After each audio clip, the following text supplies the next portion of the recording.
안녕하십니까. 11주차 미국과 국제질서 트럼프 행정부의 대정책으로 무역전쟁을 선택하게 된 요인을 발표하게 될 정치외교학과 허영민이라고 합니다.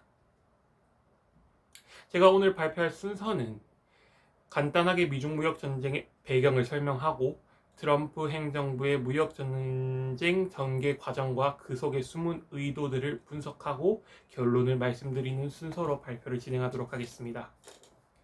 미중 무역 전쟁의 배경은 2018년 3월 미국에서 먼저 중국산 수입품에 대규모 관세를 부과하면서 시작되었습니다. 이 관세를 부과하면서 미국은 중국과 보는 무역 적자 수지를 개선하기 위해 관세를 부과한다라고 말을 합니다.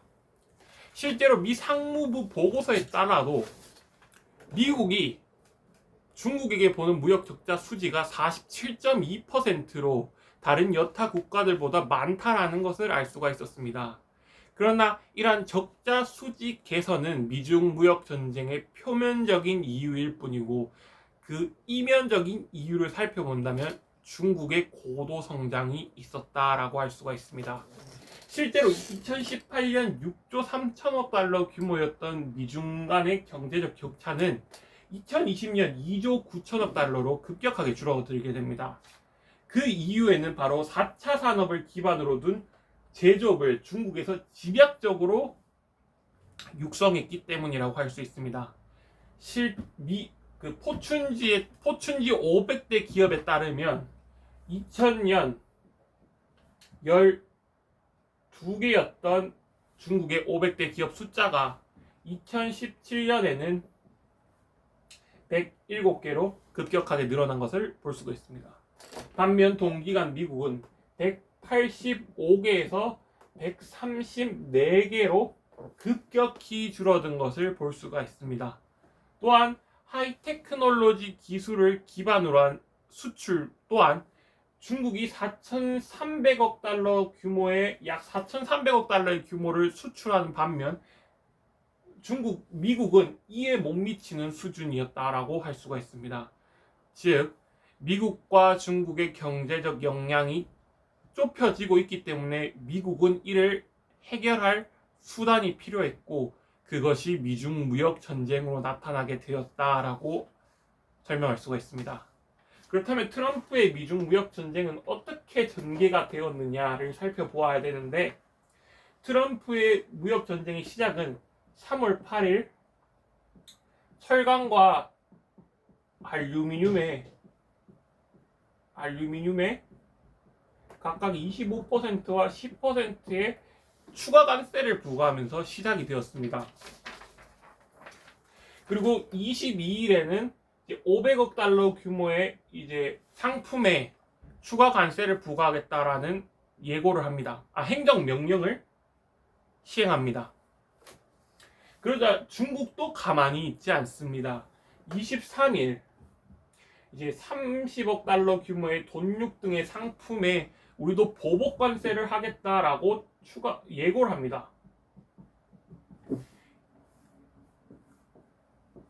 이렇게 서로 간에 관세를 부과하는 만회가 왔다 갔다 거리던 것이 7월 6일 이제 정점을 찍기 시작합니다. 818개 품목에 340억 달러 규모입니다. 818개 품목 약 340억 달러 규모의 상품에 추가 관세 25%를 매기겠다라고 발표를 합니다. 이 7월 6일 818개 품목에는 이 중국 제조 2025 전략에 포함된 10개 품목이 이 안에 모두 포함이 되어 있었습니다. 미국에서 이 중국 제조 2025 전략적 품목을 직접 겨냥한 이유는 고도 성장의 배경에는 이 4차 산업을 기반으로 한 제조업의 성장세가 무섭게 올라가고 있었다. 그러나 미국의 경제 회복세가 이들을 누를 만큼 그렇게 크게 나타나지 않았다. 그래서 미국은 이들의 길을 초반에 누를 필요가 있었기 때문에 이 관세 대상 품목에 이 중국 제조 2025 품목을 포함시켜서 견제를 한 것이다.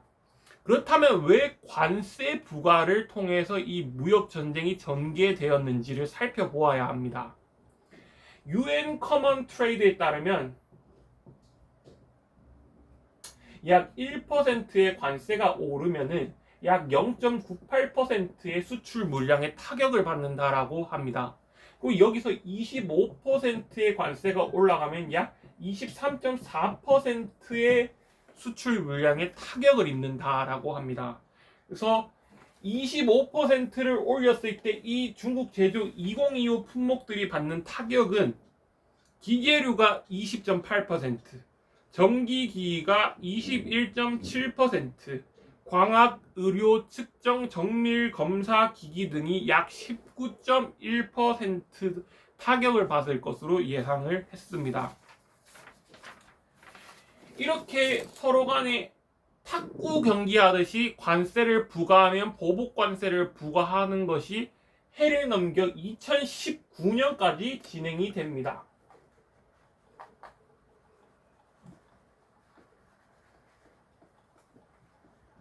2019년까지 진행이 됩니다. 2018년부터 2019년 이제 서로 간의 보복 관세 부과가 최고점에 이르기 시작했던 8월 5일 미국이 환율 조작국 지정 카드를 꺼내듭니다. 이 환율 조작국 지정으로 인해 중국과 미국의 무역 전쟁은 소강 국면으로 맞이하게 됩니다. 그리고 10월, 같은 해 10월 미국과 중국은 고위급 협상을 진행하게 되고 미중 무역 전쟁은 2020년 1월 1차 합의안이 도출되면서 막을 내리게 됩니다. 이렇게 트럼프가 미중 무역 전쟁을 선택하게 된 요인은 2000년대부터 쌓인 엄청난 적자 수지 개선이 근본적인 목표였으나 그러나 그 이면에는 중국의 첨단 기술 성장과 글로벌 경제 패권을 장악하려는 중국의 시도를 견제하기 위한 수단으로 작용되었다라고 볼 수가 있습니다. 그러나 이 미중 무역 전쟁이 진행되는 동안 트럼프 행정부가 보여줬던 패권국의 모습은 트럼프가 보여준 미국의 패권의 모습은 이제 쇠퇴하고 있음을 또 한번 우리들에게 시사를 해주는 바입니다. 그렇기 때문에 이 미중 무역 전쟁이 지금은 1차 합의안으로 소강 국면을 맞이하고 끝이 났지만 미국과 중국의 갈등 요소는 전 세계에 산재해 있기 때문에 언제 어디서든지 미국과 중국의 갈등 형태는 무역이 아니더라도 터질 수 있다는 점을 우리는 알고 있어야 될 것입니다. 이상으로 미국과 중국의 무역 전쟁을 트럼프 정부의 미중 무역 전쟁 선택 요인에 대해서 발표를 마치도록 하겠습니다. 감사합니다.